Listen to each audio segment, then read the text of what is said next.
తుంగభద్ర నది ఇది చూడండి. నీళ్ళు ఎంతగా పెరిగాయో వితిన్ 2 అవర్స్లో.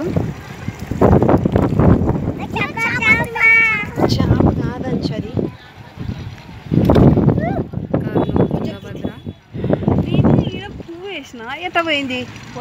ఈడ ఉంటే ఆడిపోయిందా? నీళ్ళు అదే అది వేరే, అది అమూలు వేస్తుంది. నేనే వేసిన పసుపు. పెరుగుతున్నాయి నీళ్ళు, ఆడ పెరుగుతున్నాయి మా పెరుగుతున్నాయి అంటే నీళ్ళు యాడికి అల్లలు యాడికొస్తే అది పెరిగినట్టే.